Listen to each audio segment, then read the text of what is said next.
చూస్తున్నారు ఛత్తీస్గఢ్ బీజాపూర్లో దారుణం జరిగింది. బీజాపూర్ జిల్లాలో జవాన్ల వాహనాన్ని పేల్చేశారు నక్సలైట్లు. ఐఈడీతో జవాన్ల బ్యానర్ పేల్చేశారు నక్సల్స్. దానికి సంబంధించిన బ్రేకింగ్ న్యూస్ చూస్తున్నారు. విజువల్స్ మీరు చూస్తున్నారు ఆర్టీవీ స్క్రీన్ మీద. జవాన్లు కూంబింగ్కు వెళ్లి వస్తూ ఉండగా ఈ ఘటన చోటు చేసుకుంది. ఈ కథనం మిమ్మల్ని కాస్త కలవరపరచచ్చు. These are disturbing visuals. ఈ కథనాన్ని కాస్త కలవరపరచచ్చు. అయితే మిమ్మల్ని కలవరపడకు గురి చేయడం ఆర్టీవీ ఉద్దేశం కాదు, కానీ ఇటువంటి కథనాలు చూసినప్పుడు కాస్త కలవరపడకు గురయ్యే అవకాశం ఉంటుంది. కాబట్టి దీనికి సంబంధించి తగిన జాగ్రత్తలు తీసుకోవాలని చెప్పి ఆర్టీవీ సూచించడం జరుగుతుంది. విజువల్స్ మీరు చూస్తున్నారు. జవాన్ల వాహనాన్ని పేల్చేశారు నక్సలైట్లు. ఈ ప్రమాదంలో ఒకసారి మీరు చూస్తే కనుక ఏ స్థాయిలో అక్కడ ప్రమాదం జరిగిందో మీరు చూడొచ్చు.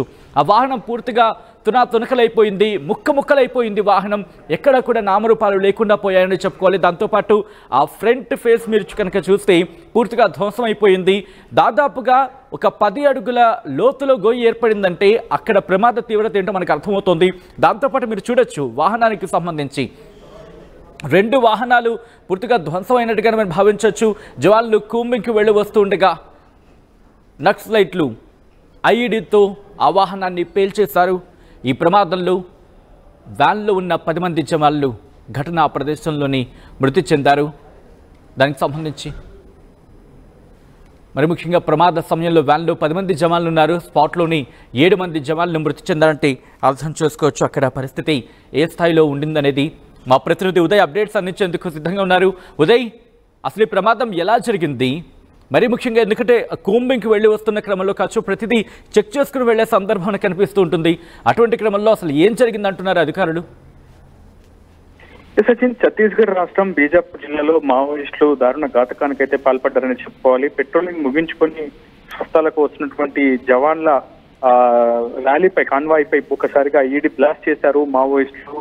దాదాపు కొన్ని కిలోల మేర మందుగుండు సామగ్రిని ఇంప్రొవైజ్డ్ ఎక్స్ప్లోజివ్ డివైస్ ద్వారా పేల్చివేశారు. ఈ ఘటనలో దాదాపు 7 జవాన్లు, ప్రధానంగా డిస్ట్రిక్ట్ రిజర్వ్ గార్డ్స్ కు సంబంధించినటువంటి విభాగానికి సంబంధించినటువంటి 7 జవాన్లు అక్కడికక్కడే మృతి చెందినట్లు మనకు సమాచారం అవుతుంది. మొత్తం వాహనంలో 15 మంది జవాన్లు ఉన్నట్లు ప్రస్తుతం మనకు ప్రాథమిక సమాచారం అవుతుంది. అయితే ఘటనా ప్రదేశంలో ఒకసారిగా బ్లాస్ట్ జరిగిన వెంటనే పక్కనే ఉన్నటువంటి భద్రతా బలగాలు కూడా అప్రమత్తమయ్యాయి. వెంటనే ఒకసారిగా కాల్పులకు కూడా ప్రయత్నం అయితే చేశారు. కానీ పూర్తిగా ఇంప్రొవైజ్డ్ ఎక్స్ప్లోజివ్ డివైస్ ద్వారా పేల్చడం ద్వారానే ఈ ఘటన జరిగినట్లు మనకు బస్తర్ రేంజ్ ఐజీ సుందర్రాజ్ అయితే మీడియాకు వెల్లడించారు. ప్రస్తుతం ఘటనా ప్రదేశంలో 7 మంది జవాన్లు మృతి చెందారని, మరొక 8 మంది జవాన్ల పరిస్థితి అత్యంత విషమంగా ఉందని చెప్పి అయితే పోలీసు వర్గాల నుంచి మనకు సమాచారం అందుతుంది. ప్రస్తుతం హుటాహుటిన క్షతగాతులందరినీ కూడా ఆసుపత్రికి తరలించి చికిత్స అందించే ప్రయత్నం చేస్తున్నారు. వెంటనే ఆ ప్రదేశానికి వచ్చినటువంటి సిఆర్పీఎఫ్, కోబ్రా బలగాలు మరింత సర్చింగ్ ఆపరేషన్ ని ముమ్మరంగా చేసినటువంటి పరిస్థితి ఉంది.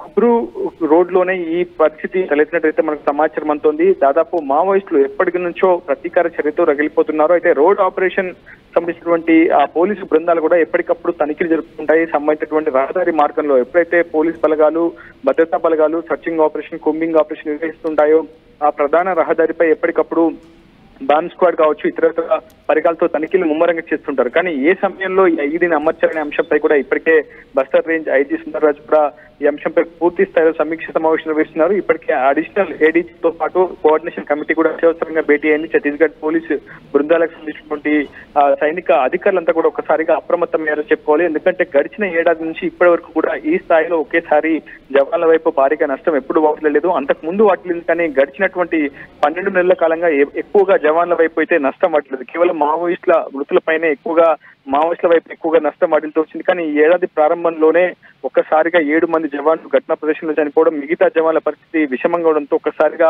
భద్రతా బలగాల వైపు భారీగా నష్టం జరిగిందన్న వార్తలు బయటకు వస్తున్నటువంటి సిచ్యువేషన్. ఇప్పటి వరకు ఈ అంశంపై అధికారిక ప్రకటన అయితే రావాల్సి ఉంది. ఇప్పటికే బస్తర్ రేంజ్ ఐజీ సుందర్రాజ్ మాత్రం కేవలం ఘటనా ప్రదేశంలో 7 జవాన్లు మృతినట్లు చెబుతున్నారు. కానీ మనకు అందుతున్నటువంటి తాజా సమాచారం ప్రకారం మృతుల సంఖ్య 10 పైన ఉండొచ్చనే అవకాశం మనకు చాలా స్పష్టంగా అర్థమవుతుంది. సచిన్,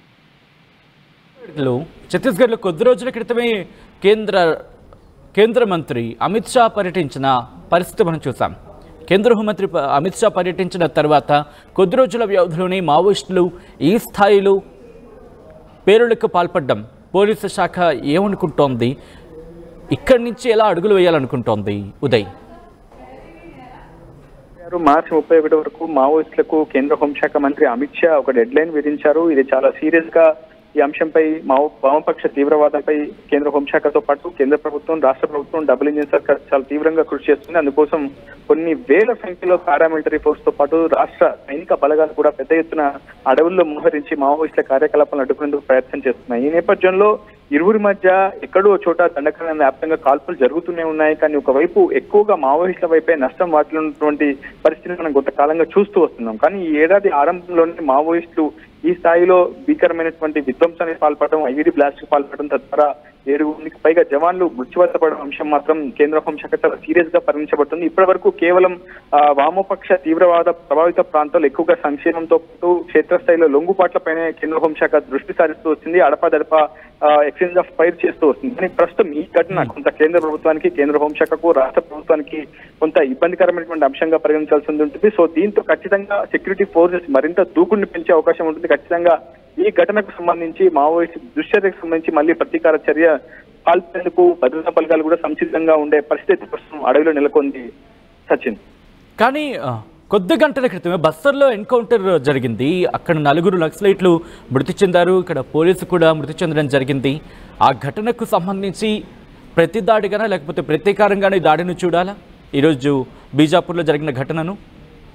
100% మనం ఈ అంశంలో దాన్ని అదే కోణంలో చూడాల్సి ఉంటుంది. ఎందుకంటే అబూజ్మాడ్ అడవులు అనేవి మావోయిస్ట్ కింగ్పిన్స్ కు చాలా సేఫ్ జోన్ గా పరిగణించబడుతుంటాయి. అక్కడే మావోయిస్టు అగ్రనేతలంతా కూడా సేఫ్ జోన్ గా అక్కడే ఆశ్రయం ఉంటూ ఉంటారు. సో అలాంటి అబూజ్మాడ్ అటవీ ప్రాంతంలోకి భద్రతా బలగాలు వెళ్లి వరుసగా కాల్పులు చేయడం, నిన్న కూడా అబూజ్మాడ్ అటవీ ప్రాంతంలో దంతవాడ, నారాయణపూర్ జిల్లాల సరిహద్దు అటవీ ప్రాంతంలో నిన్న జరిపినటువంటి ఎక్స్చేంజ్ ఆఫ్ ఫైర్ లో 9 మావోయిస్టులు మృతి చెందారు. సో అబూజ్మాడ్ ను టార్గెట్ గా సెక్యూరిటీ ఫోర్సెస్ ముందుకు వెళ్ళడం, ప్రధానంగా దండకారణ్యంలోని అతి మావోయిస్టు తీవ్ర ప్రభావిత ప్రాంతాల్లో సైనిక శిబిరాలను ఏర్పాటు చేసుకోవడం, అక్కడ ఉన్నటువంటి మావోయిస్టు పార్టీకి PLGA దళాలకు పెద్ద ఎత్తున కంటగింపుగా మారింది. సో ఈ అంశంపై ప్రత్యేక చర్యగానే ఈ రోజు జరిగినటువంటి మావోయిస్టుల దుర్చర్యను మనం భావించవచ్చు. ఎందుకంటే స్థాయిలో ఐఈడీ బ్లాస్ట్ పేల్చడం వెనుక ఖచ్చితంగా ఒక ప్రతీకార చర్యే అని మనం ఖచ్చితంగా భావించాల్సి ఉంటుంది. మరింత దూకుడుగా కూడా మావోయిస్టు PLGA దళాలు వ్యవహరించే అవకాశం అయితే ఉంటుంది. ఇప్పటి వరకు కొంత నెమ్మదిగా ఉంటూనే ఆకస్మిక వ్యూహాత్మక మెరుగుదాడులకు మావోయిస్టులు పాల్పడుతున్నారు. ఛత్తీస్గఢ్ సరిహద్దు ప్రాంతాలతో పాటు ప్రధానంగా దండకారణ్యంలోని బీజాపూర్ జిల్లా బస్తర్ అడవుల్లోనే ఎక్కువగా వ్యూహాత్మక దాడులకు మావోయిస్టులు పాల్పడుతున్నారు. సిఆర్పీఎఫ్ జవాన్ల క్యాంపులపై కూడా ఆకస్మిక దాడులకు పాల్పడుతున్నారు. రాకెట్ లాంచర్లు కూడా విసురుతున్నటువంటి సిచ్యువేషన్ ప్రస్తుతం దండకారణ్యం నెలకొంది. ఏదేమైనా ఇరు వర్గాల మధ్య పరస్పర కాల్పులు ఏదో ఒక చోట నిత్యకృత్యంగానే జరుగుతున్నాయి. నెత్తురు పారుతూనే ఉంది. ఇప్పటి వరకు ఈ రోజు జరిగినటువంటి మావోయిస్టుల దుశ్చర్యలో ఒకవైపు జవాన్ల వైపు నష్టం జరిగితే, రేపు మాపు జరిగే ఎన్కౌంటర్ లో మావోయిస్టుల వైపు నష్టం జరిగే అవకాశం అయితే చాలా స్పష్టంగా కనిపిస్తుంది. ఏదేమైనా అడవిలో కొంత ఉద్రిక్తమైనటువంటి వాతావరణం, హైటెన్షన్ వాతావరణం నెలకొంది. ఒకవైపు కేంద్ర హోంశాఖ మంత్రి అమిత్ షా ఇచ్చినటువంటి డెడ్ లైన్ సమీపిస్తున్న నేపథ్యంలో ఇటు ఈ యుద్ధం, అంతర్గత యుద్ధం మాత్రం పతాక స్థాయికి చేరుకునే అవకాశం కనిపిస్తుంది సచిన్. ఇక్కడ అంటే మీరు అన్నట్టుగా ఆ టార్గెట్ టైం దగ్గర పడుతున్న నేపథ్యంలో ఇటు పోలీసు శాఖ కూడా తమ ఆపరేషన్స్ని స్పీడప్ చేస్తోంది. దాంతోపాటు కూమింగ్ కావచ్చు, లేక సర్చ్ ఆపరేషన్స్ కావచ్చు, వీటిని వేగవంతం చేస్తోంది. మరి ముఖ్యంగా అక్కడ పరిస్థితులు కాస్త వడివడిగా అడుగులు పడుతున్నాయి పోలీసు శాఖ నుంచి అనే అంశానికి సంబంధించి చర్చ జరుగుతోంది. ఈ నేపథ్యంలో ఇటు నక్సలైట్లకు సంబంధించి ఏం జరిగే అవకాశం కనిపిస్తోంది? ఇప్పటికేమైనా చర్చలు కావచ్చు, లేకపోతే అటువంటి సంధి ప్రయత్నాలకు సంబంధించి ఏమైనా డిస్కషన్ జరుగుతుందా? అటువంటి అంశం ఏమైనా ఇక్కడ చర్చకు వచ్చే అవకాశం కనిపిస్తోందా? లేకపోతే ఇక్కడ నక్సలైట్లకి ఇక పోలీసు శాఖ మధ్య యుద్ధం కొనసాగే అవకాశం కనిపిస్తోందా? సచిన్, మీకు తెలుసు గత కొద్ది రోజుల క్రితం కూడా ఆర్టీవీ బృందం ప్రాణాలకు తెగించి బస్తర్ అడవుల్లోకి ప్రవేశించి అక్కడ ఉన్నటువంటి స్థితిగతులపై పూర్తి స్థాయిలో ఆరా కూడా తీసింది.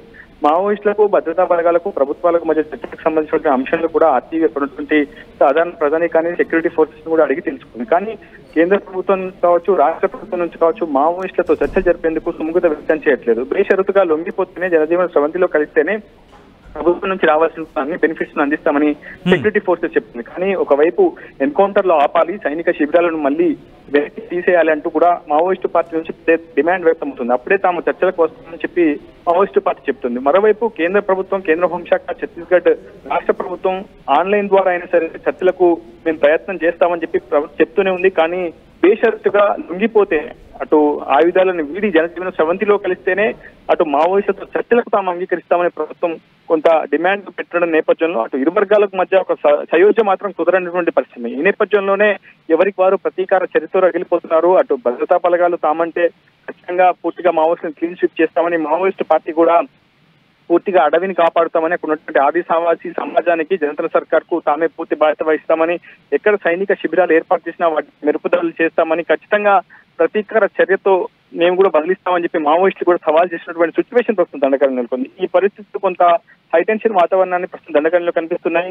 ప్రధానంగా ఒక భారత ఆర్మీ మినహా మిగతా అన్ని భద్రతా వలయాలకు సంబంధించిన విభాగాలకు సంబంధించినటువంటి సైన్యం అంతా ప్రస్తుతం దండకారణ్యంలోనే మోహరించి ఉంది. అయితే ప్రధానంగా సెక్యూరిటీ ఫోర్సెస్ అత్యధికంగా శాటిలైట్ కావచ్చు, డ్రోన్స్ కావచ్చు, చాలా టెక్నాలజీని, ఆధునిక వెపన్స్ కూడా వినియోగిస్తుంది. అక్కడ ఉన్నటువంటి మావోయిస్ట్ PLGA దళాలపై పూర్తిగా విట్టుకుపడుతుంది. ఒకవైపు PLGA దళాలు కూడా చాలా వ్యూహాత్మకంగా గొరిల్లా వ్యూహాత్మక దాడులకు అయితే పాల్పడుతున్నారు. ఏదేమైనా అక్కడ చాలా పెద్ద మొత్తంలో దండకంలో ప్రాణ నష్టం అయితే సంభవిస్తుందని చెప్పుకోవాలి.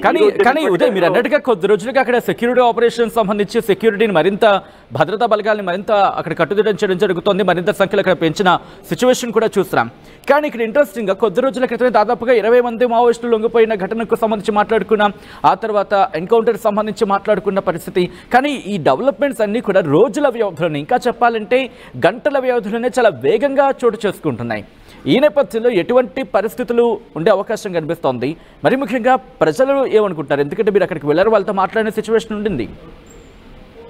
ఎస్ సచిన్, నిజానికి కేంద్ర హోంశాఖ, కేంద్ర ప్రభుత్వం, ఛత్తీస్గఢ్ రాష్ట్ర ప్రభుత్వం మావోయిస్టు తీవ్రవాద ప్రభావిత ప్రాంతాల్లో సంక్షేమాన్ని ప్రవేశపెట్టడం ద్వారానే, ఒక బహుముఖ వ్యూహాన్ని అమలు చేయడం ద్వారానే వామపక్ష తీవ్రవాదాన్ని అణచివేస్తామని చెప్పి పెద్ద ఎత్తున భావిస్తుంది, ఆలోచించేస్తుంది. అందులో భాగంగానే ప్రస్తుతం క్షేత్రస్థాయి బస్తర్ అడవుల్లో ఉన్నటువంటి ఆదివాసీ సమాజానికి ఆధార్ కార్డులు ఇవ్వడం, ఓటర్ ఐడీలు ఇవ్వడం, వాళ్ళకి పెన్షన్స్ ఇవ్వడం, స్థానిక PM కిసాన్ సమ్మాన్కి సంబంధించినటువంటి అగ్రికల్చర్ బేస్డ్ పెట్టుబడి రుణాలు కల్పించడం, ఇటువంటి సంక్షేమ పథకాలపై ఎక్కువగా రాష్ట్ర ప్రభుత్వం, కేంద్ర ప్రభుత్వం పెద్ద ఎత్తున ఆలోచన చేస్తుంది. కానీ అక్కడ ఉన్నటువంటి ఆదివాసీ సమాజం మాత్రం అటు భద్రతా బలగాల వైపు నుంచి, ఇటు మావోయిస్టుల నుంచి, ఇరువు వైపు నుంచి కూడా కొంత దాడిని అయితే ఎదుర్కొంటుందని చెప్పుకోవాలి. ఎందుకంటే ఎవరితో మాట్లాడిన సిచ్యువేషన్ వస్తున్న దండకారణ్యంలో ఉంటుంది. ప్రధానంగా బస్తర్ అడవుల్లో అక్కడ ఉన్నటువంటి స్వేచ్ఛ, స్వతంత్రాన్ని అక్కడ ఉన్నటువంటి సమాజం ఎప్పుడూ కోల్పోయింది. ఒకవైపు మావోయిస్టులకు సంప్రదింపులు జరిపితే భద్రతా బలగాల నుంచి కొంత సమాజానికి, ఆదివాసీ సమాజానికి థ్రెట్ ఉంటుంది. భద్రతా బలగాల నుంచి చర్చలు జరిపితే, సంభాషణ జరిపితే మరోవైపు మావోయిస్టుల నుంచి థ్రెట్ ఉంటుంది.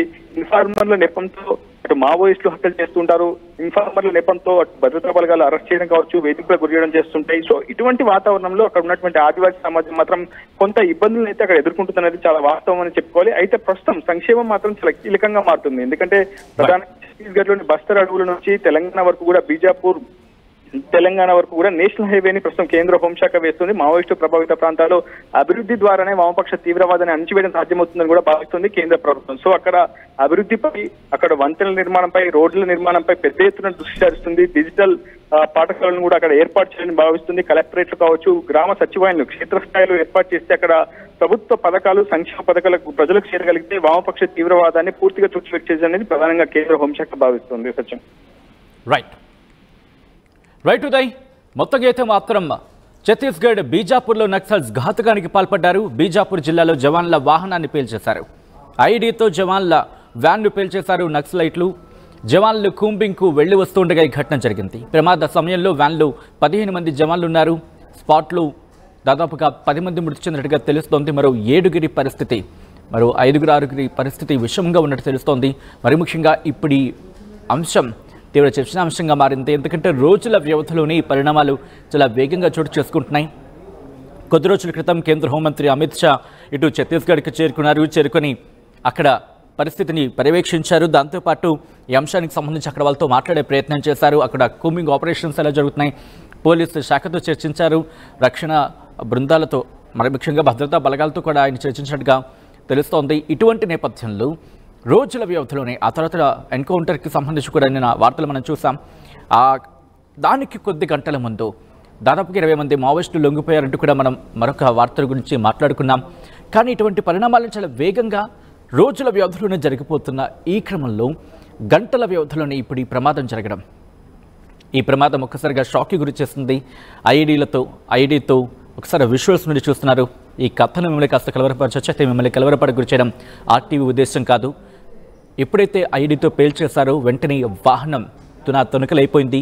సాధారణంగా జవాన్లకు వెళ్లే వాహనాలు చాలా దృఢంగా ఉంటాయి, ఎటువంటి ప్రమాదం జరిగినా ఆ పరిస్థితిని తట్టుకోగలుగుతాయి. కానీ ఐడీలకు సంబంధించి మాత్రం ప్రమాదం జరిగితే అవి ఒక విధంగా చెప్పాలంటే గాల్లోకి ఎగిరి కింద పడుతూ ఉంటాయి.